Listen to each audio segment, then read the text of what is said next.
Alright guys, today we're going to start section 9.1, so we're actually going to skip chapter 7 and 8. We're going to go ahead and pick up 3 sections of chapter 9, and then that will end this unit. Alright, so today we're going to talk about what an ellipse is and how to graph them. Alright, so let's start off defining an ellipse. It is the set of all points P in the plane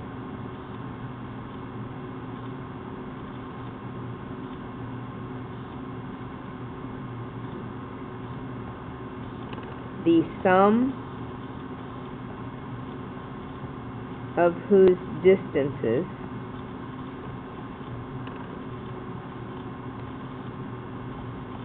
from two fixed points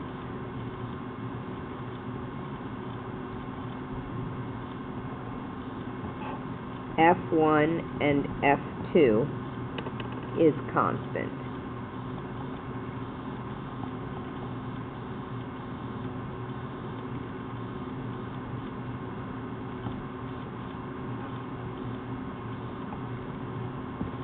Okay, so an ellipse, the set of all points P in a plane, the sum of whose distances from the fixed points F1 and F2 are constant. Okay, the foci are those fixed points.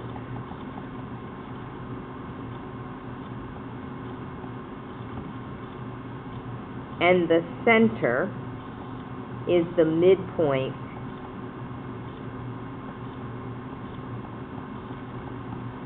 of the line joining the foci.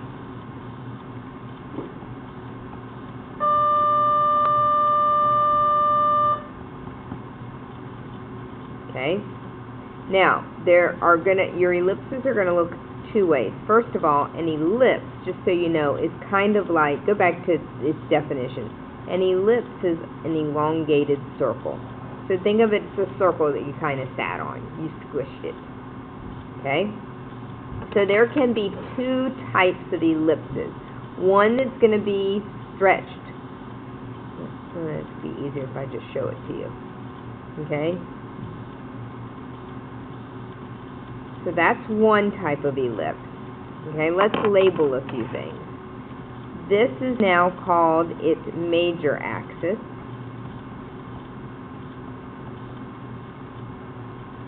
This is called the minor axis.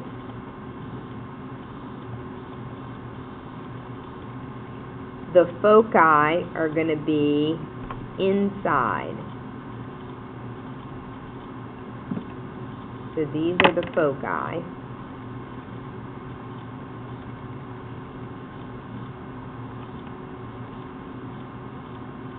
Okay, and your center in this case would be right there at the origin.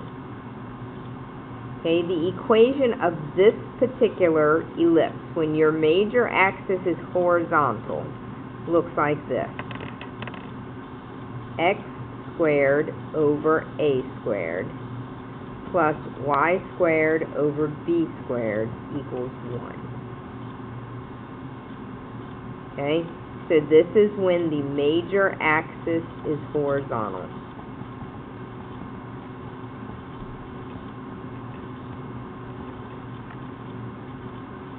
And the ellipse is at the origin.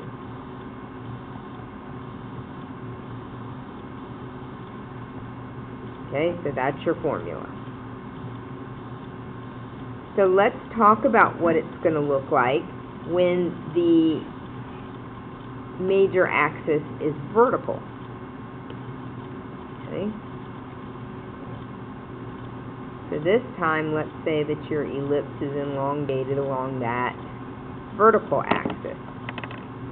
So again, this time, my vertical axis is my major axis. My horizontal would be my minor. My foci this time will be here and here. Okay.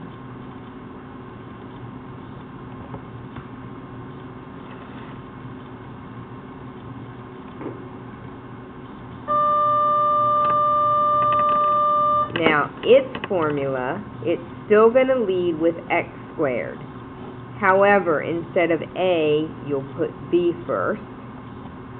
Y squared over a squared equals 1. This is when the major axis is vertical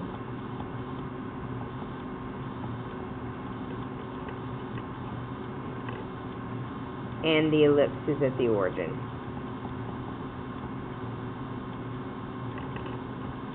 We'll talk a little bit later about what happens when it moves. Couple of things I want to notice before we get going. Notice that your foci are they're on your major axis and they're contained in the ellipse. Alright, so let's see what we can do to graph and locate the focus. Example 1. Graph each ellipse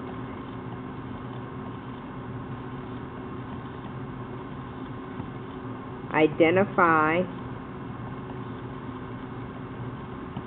the center, vertices, and foci.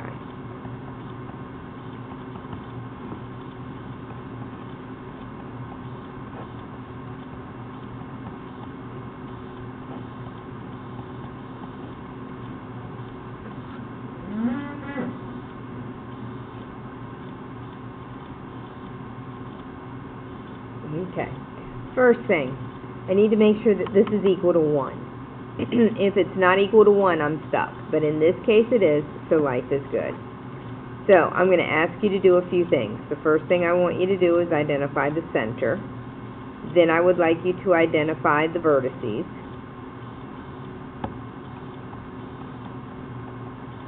Then I would like you to identify the foci. Alright? So, let's start off nice and easy. First thing I need you to do is to decide, where does this ellipse open? So is it elongated on the horizontal or the vertical? And what that'll be is it'll tell you right here by what number. Okay? So I know that the 36 is under the x, right? The biggest number is under the x, so I know that this is elongated on, so its major axis is horizontal. So I'm just going to write that off to the side. Major axis is horizontal. Okay? Alright, a couple of things. First of all, his center is at 0, 0. So his center is at the origin. His vertices, and what I like to do sometimes is I almost like to graph the parabola before I do all of this. Now, graph paper would be great, but right now, just to keep my notes from having to flip between a gazillion different things, I'm just going to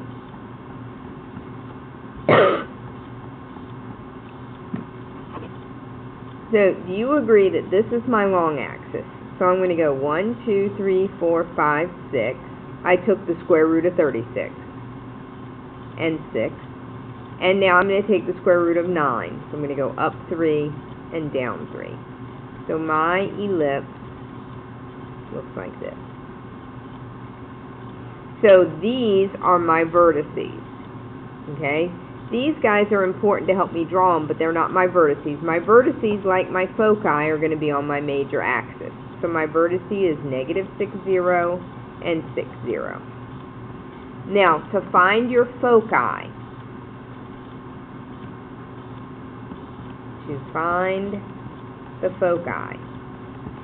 you're going to solve c squared equals a squared minus b squared. Okay, C is going to end up kind of helping you. It's going to help you find the foci. It may or may not be the foci. Okay, so C helps you find the foci.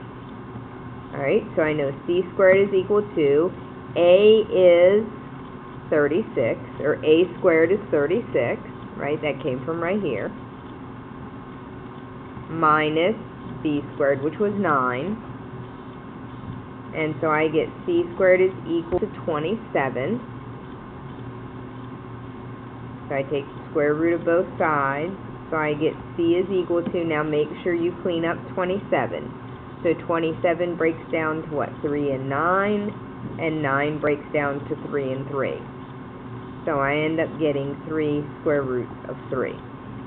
Okay? Now, to graph it, we don't really know exactly where 3 square roots of 3, but we have a calculator, right? So I could type in 3 square roots of 3 and find out that it's really 5.2. So from this time, my origin, my foci are at 1, 2, 3, 4, 5.2. And I'm going to put a little x for my foci and negative 5.2. So when I list them, I'm going to go negative 3 square roots of 3 and 3 square roots of 3. And so we've graphed our ellipse, we've answered our questions, life is good.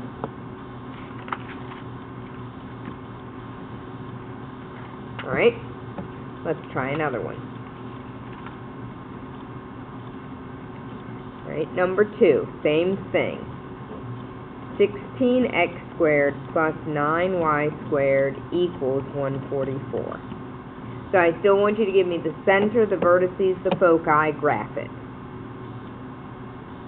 Well, what do you notice this time? Well, what I notice is that this is not equal to 1. So I can't do anything until I go ahead and get that to be a 1. So do you agree if I divide 144 by 144, I get a 1?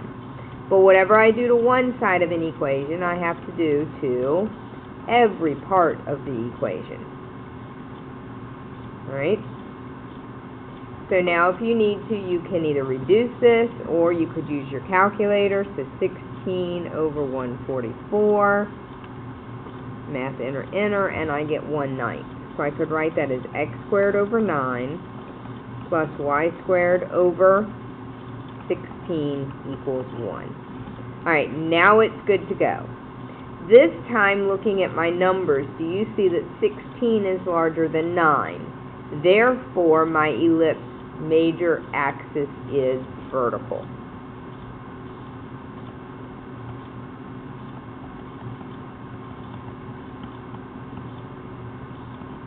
Now, you guys, when you go ahead and graph it, you're going to find out what the major axis is anyway. Alright, so I've got 1, 2, 3, 4, 1, 2, 3, 4, 1, 2, 3, 4, 1, 2, 3, 4. So on the x-axis, I'm going to go 3 in either direction. And on the y-axis, I'm going 4. And these, again, would look a little bit better if I were doing graph paper. You can see my scale over here is off a little bit. So now we're ready to go ahead and say, what's his center? What's his vertices? And what's his foci? Now this time, when you give me his vertices, do you agree his vertices are going to be along the y-axis? So they're going to lead with a 0. And the foci are going to follow suit. Alright? So, his center we know is at the origin, 0, 0. That's not been changed. The vertices, we said his major axis is vertical, so his vertices are 0, negative 4, and 0, 4. Now, to find the foci, I need that formula. C squared equals A squared minus B squared. Alright, so let's fill this in. C squared equals A squared is 16 minus 9. You don't want this to be negative. And so I get C squared is equal to 7. So do you agree that C is the square root of 7? Now again, grab your calculator and you can type in square root of 7 and find out that that's really 2.6. So my foci are here at positive 2.6 and here at negative 2.6. Alright, so that'd be negative square root of 7, square root of 7. Now, in class tomorrow, after you've practiced some of these, we'll talk about what to do when the origin shifts. But let's try to do one more, a little bit different. This time I'm going to ask you to write the standard form of an ellipse. Alright, and this is where we'll end the video tonight. So, example 2.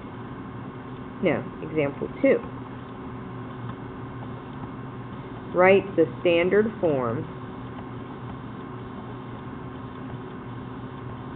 of an ellipse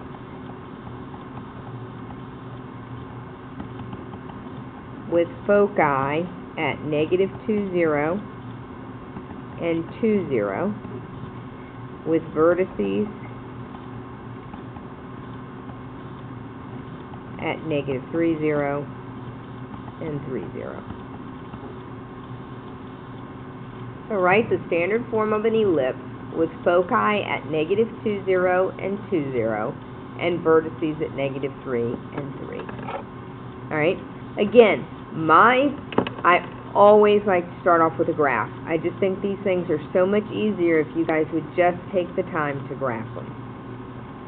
Alright, so I've got foci, so I need 1, 2, 3, 1, 2, 3, 1, 2, 3, 1, 2, 3. It's like I'm waltzing.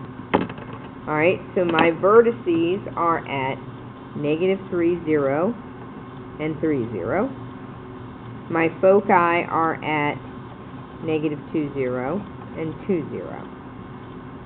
Okay, so do you get that I have some sort of ellipse here?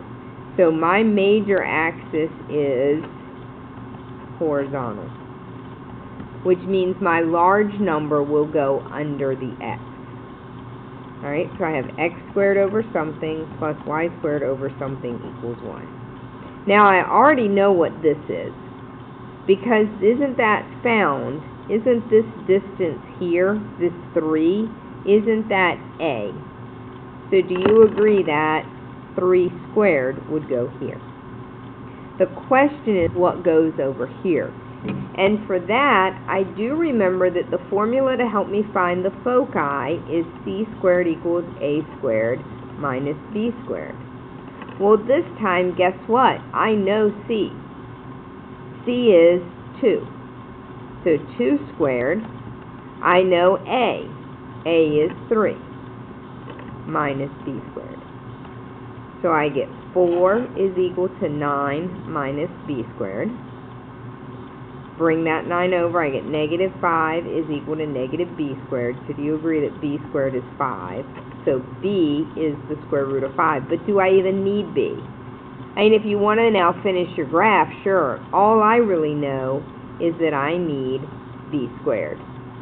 So now to finish this problem up, I'm going to have x squared over 9 plus y squared over 5 equals 1.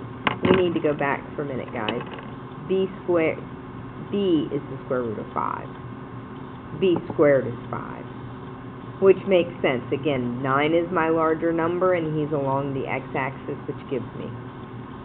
Alright, could you do this without graphing it? Sure you can. You have everything you know. You know that its major axis is horizontal. You know this formula. So things that I need you to take from this lesson tonight are, in an ellipse, to find the foci, you do a squared minus b squared. Your major axis is along, it's the bigger number. So you look under the x squared and the y squared and tell where the bigger number is. Alright, so that'll wrap it up.